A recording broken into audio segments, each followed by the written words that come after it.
Friends, आज हम बात कर रहे हैं DHFL की, यानी दीवान हाउसिंग फाइनेंस लिमिटेड की, और साथ में हम बात करेंगे सुजलॉन एनर्जी की।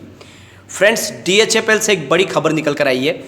DHFL के COC यानी जो इनके लैंडर्स की जो कमिटी है, उसने NCLT के उस प्रस्ताव को ठुकरा दिया है, जिसमें उन्होंने छोटे इन्वेस्टर, FD होल्डर और इसके डिबेंचर बॉन्ड होल्डर के हितों की रक्षा करने की बात कही थी, यानी उनको कुछ ज़्यादा अमाउंट देने की बात कही थी, लेकिन उसको सिरे से खारिज कर दिया गया। तो पूरा मामला क्या है और इसका क्या पॉजिटिव इफेक्ट पड़ सकता है इसके शेयर होल्डर को ऊपर, क्योंकि शेयर होल्डर की जो रकम है उसको तो शून्य कर दिया गया है, शेयर की वैल्यू जीरो कर दी गई है और अब वो सुप्रीम कोर्ट की तरफ पहुंच चुके। लेकिन क्या इस मामले का जो अब नया ये मोड़ आया उसके बाद में क्या शेयर होल्डर के लिए भी कुछ संभावना बन रही है, तो इस वीडियो के माध्यम से डिस्कस करेंगे कि इस मोड़ के बाद में अब क्या कुछ संभावना बन चुकी है, क्या इसमें कुछ पॉजिटिव सिग्नल देखा जा सकता है और क्या इसकी वजह से कुछ फ़ायदा हो सकता है शेयर होल्डर को, तो उसको हम डिस्कस करेंगे। साथ में फ्रेंड्स, सुजलॉन एनर्जी के अंदर आज 5% का लोअर सर्किट लग गया, तो क्या ये डरने की जरूरत है या फिर ये खरीदारी का मौका है, क्योंकि सुजलॉन एनर्जी का Q4 का रिजल्ट डिक्लेयर होने वाला है, डेट आ चुकी है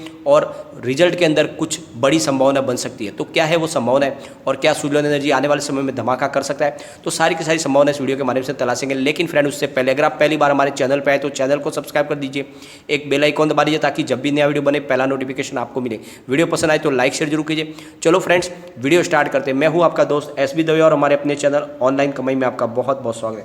फ्रेंड्स, DHFL की मामले को देखने से पहले एक बार हम सुजलॉन एनर्जी की बात कर लेते हैं।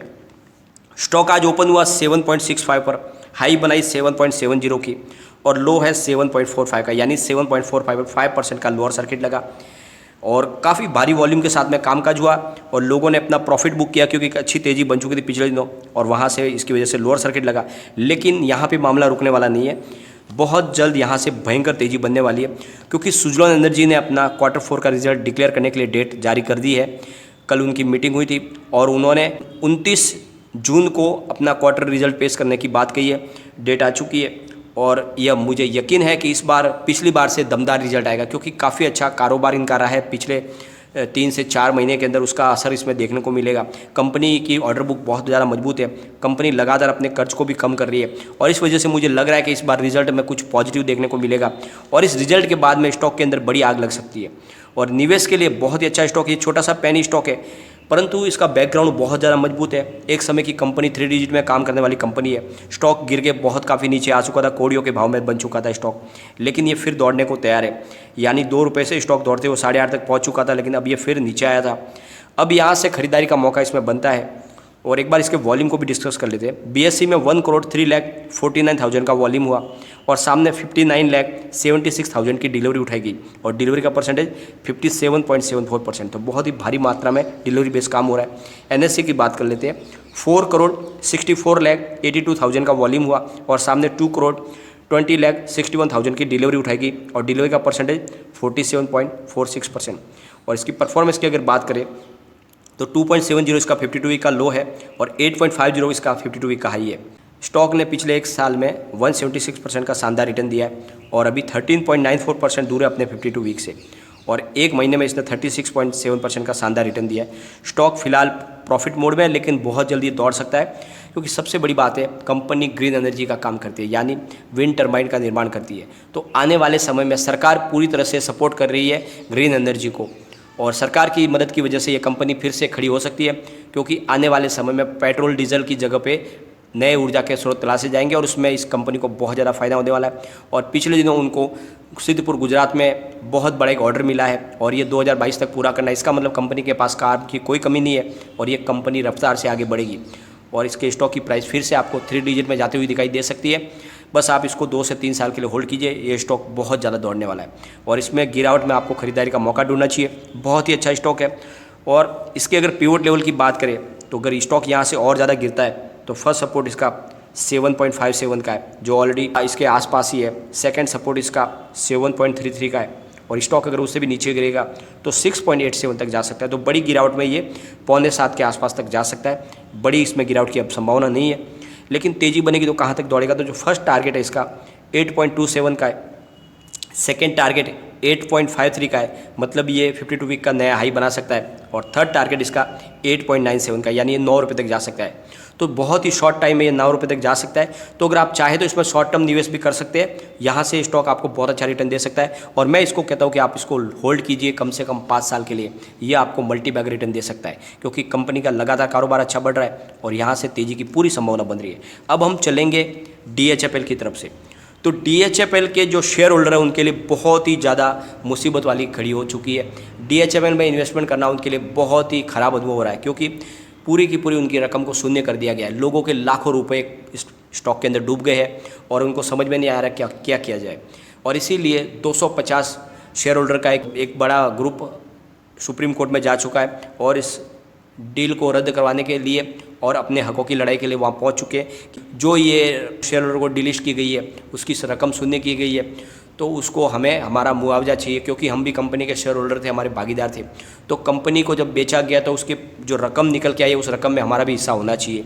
तो उस बात को लेकर वो सुप्रीम कोर्ट में गए और अब उनके लिए एक राहत भरी खबर और निकल के आई है, क्योंकि जो COC बनी हुई है, जो इनके लैंडर्स है, उनकी जो कमेटी बनी है, उन्होंने NCLT की उस अपील को भी खारिज कर दिया है। NCLT ने COC से कहा था कि आप स्मॉल इन्वेस्टर, FD होल्डर और इसके डिबेंचर बॉन्ड होल्डर को जो रकम देने का तय किया उससे कुछ ज़्यादा रकम दे, लेकिन उसकी बात को उन्होंने सिरे से खारिज कर दिया है। और इसकी वजह से अब वो सब जाने वाले हैं सुप्रीम कोर्ट। तो ये मामला बहुत ज़्यादा अब लटकने वाला है और इसी वजह से कुछ राहत की जो सांस है ले सकते हैं इसके शेयर होल्डर भी, क्योंकि हो सकता है कि ये मामला पूरा पलट जाए।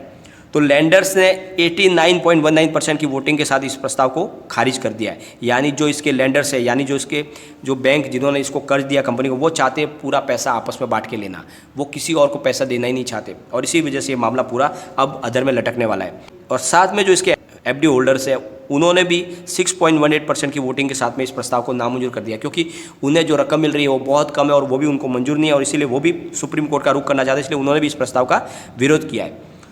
तो सुप्रीम कोर्ट जाके वो भी ज़्यादा से ज़्यादा रिकवरी करना चाहते हैं, क्योंकि FD होल्डर के टोटल क्लेम का, यानी FD होल्डर को बहुत ही कम मिल रहा है, यानी टोटल उनका जो क्लेम है यानी 5,299 करोड़, उसमें से सिर्फ उनको 1,241 करोड़ देने का ही प्रस्ताव रखा गया था NCLT की तरफ से, यानी सिर्फ उनको 23% ही मिल रहा था। यानी बहुत जो उनकी पूरी रकम है उसमें से बहुत ही कम, इसलिए उनको ये मंजूर नहीं है। जबकि फिलहाल के प्रपोजल में सिर्फ उनको 966 करोड़ देने का ही प्रस्ताव है। तो इस वजह से वो भी सुप्रीम कोर्ट का रुख कर रहे हैं, सारा पैसा उनका डूब रहे। साथ में लैंडर्स ने जो NCD होल्डर्स है, जो अनसिक्योर्ड NCD होल्डर, उनको 540 करोड़ रुपये ज़्यादा देने के प्रस्ताव, NCLT के प्रस्ताव को भी नामंजूर कर दिया है। साथ में उन्होंने 263 crore small secured NCD holder को देने के प्रस्ताव को भी खारिज कर दिया है। मतलब एक बात क्लियर है कि जो इसके लैंडर्स है, जो बैंकर्स है, वो पैसा आपस में सारा बांट के लेना चाहते हैं। वो न इसके FD होल्डर को देना चाहते हैं, न इसके NCD होल्डर्स को, छोटे इन्वेस्टर को पैसा वो बिल्कुल नहीं देना चाहते। सारा पैसा आपस में ही बैंक बांट के लेना चाहते हैं और इसी वजह से ये मामला अब जाएगा सुप्रीम कोर्ट, क्योंकि इसके NCD होल्डर भी सुप्रीम कोर्ट जा रहे हैं, इसके FD होल्डर भी सुप्रीम कोर्ट जाएंगे और पहले से ऑलरेडी इसके शेयर होल्डर सुप्रीम कोर्ट जा चुके हैं। तो ये मामला अब बहुत ज़्यादा खींचने वाला है और इस वजह से ये सेटलमेंट इतना जल्दी होने वाला नहीं है। और हो सकता है इसमें अब जो इसके शेयर होल्डर है उनको भी देने की प्रस्ताव की बात हो जाए, क्योंकि शेयर होल्डरों ने पहले से कह दिया है कि कंपनी को कौड़ियों के भाव में दिया जा रहा है इस ग्रुप को, जबकि इसकी रियल कीमत बहुत ज़्यादा है, क्योंकि बहुत ज़्यादा ऑलरेडी रिकवरी बाकी है और कंपनी के एसेट भी बहुत ज़्यादा है। और जब इनके प्रमोटर खुद कह रहे हैं कि हम 91,000 करोड़ पूरा चुकाएंगे, तो इतने कम में कौड़ियों के भाव में कंपनी क्यों दी जा रही है? तो जब इसकी कीमत 91,000 करोड़ के आसपास हो सकती है तो इसको 37,000 करोड़ में देना, यानी बिल्कुल बहुत ही कम कीमत में देना, और इसी वजह से सबको लॉस हो रहा है। तो ये अगर इसको फिर से इसकी रिवैल्यूएशन की जाए तो बहुत ज़्यादा रकम आएगी, तो उसमें शेयर होल्डर को भी अपना हिस्सा मिल सकता है और इसीलिए यहाँ से कुछ और संभावना बनने की भी कोशिश हो सकती है आगे। और जो जिसने प्लान रिजेक्ट किया उसमें सबसे आगे SBI है, जिसने 8.25% की वोटिंग के साथ में प्रस्ताव को रिजेक्ट किया है। बाद में बैंक ऑफ इंडिया है, जिन्होंने 4.74% की वोटिंग के साथ में प्रस्ताव को रिजेक्ट किया है। और उसके बाद में यूनियन बैंक ऑफ इंडिया है, जिन्होंने 4.09% की वोटिंग के साथ में प्रस्ताव को खारिज कर दिया। और उसके बाद में कैनरा बैंक, उन्होंने 4.31% की अपनी वोटिंग के साथ में प्रस्ताव को गिरा दिया है।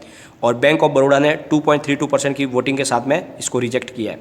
और नेशनल हाउसिंग बैंक ने 2.8% की होल्डिंग के साथ में इस प्रस्ताव को गिरा है। और IDBI बैंक ने 1.15 की अपनी परसेंटेज के साथ में इस प्रस्ताव को गिरा दिया। और नाबार्ड की तरफ से 0.12% की वोटिंग के साथ में प्रस्ताव को गिराया गया। और एफडी होल्डर ने भी 6.18% की अपनी वोटिंग के साथ में इस प्रस्ताव को नामंजूर कर दिया है, क्योंकि उनको लग रहा है कि बहुत ही कम पैसा मिल रहा है और इसीलिए वो चाहते ज़्यादा से ज़्यादा पैसा रिकवर करना, इसलिए वो भी सुप्रीम कोर्ट की तरफ जा रहे हैं। तो धीरे धीरे जो बात ये निकल के आ रही है कि ये जो रकम है, टोटल रकम, कंप्लीट रकम जो रिकवर हो रही है, उसमें से मात्र 1853 करोड़ ही इसके जो बैंकर है वो देना चाहते हैं दूसरे इसके FD holder, debenture bond holder को। यानी पूरी जो रिकवर हो रही है रकम उसका 5.4%, यानी सारा का सारा पैसा वो लेना चाहते हैं और मात्र 5% इन सब में बांटना चाहते हैं। और इसीलिए ये किसी को भी प्रस्ताव मंजूर नहीं है और इसलिए मामला अब पूरा सुप्रीम कोर्ट में गया है। तो वहाँ से अब कुछ नई संभावना निकल सकती है, क्योंकि ये जो है पूरा का पूरा बैंकों के फेवर में ही जा रहा है मामला। और सबसे बड़ी बात, सबका कहना यही है कि बहुत ही कम यानी कौड़ियों के भाव में कंपनी दी जा रही है, इसलिए हमें ये प्रस्ताव मंजूर नहीं है। जितने में कंपनी दी जा रही है उससे ज़्यादा तो रिकवरी अभी बाकी है, बाजार से वो आ सकती है और कंपनी के एसेट भी बहुत ज़्यादा है। तो इसलिए ये प्रस्ताव आगे रखे जाएंगे सुप्रीम कोर्ट में और ये मामला अब लंबा जाएगा। तो हो सकता है कुछ राहत निकल के आए इसके शेयर होल्डर के लिए और अंत में जो फैसला है तो शेयर होल्डर को भी इसमें कुछ उनका हिस्सा दिया जाए, जैसे पिछली बार काफ़ी समय रुचि सोया में हो चुका है और बाद में यस बैंक के शेयर होल्डर को भी शेयर अलॉट किए गए। तो हो सकता है कि आगे इसमें भी ऐसे ही पॉजिटिव स्टेप उठाए जा सके, तो कुछ संभावना बन सकती है। तो लेकिन इसके लिए हमें इंतजार करना होगा। लेकिन फ्रेंड, कोई भी इन्वेस्टमेंट करने से पहले अपने फाइनेंशियल एडवाइजर से एक बार एडवाइस ले ले या अपना खुद का रिसर्च करें, क्योंकि मैंने वीडियो आपके एजुकेशन पर्पज़ के लिए ही बनाया। वीडियो पसंद आए तो लाइक शेयर जरूर कीजिए और चैनल को सब्सक्राइब कर दीजिए। Thank you.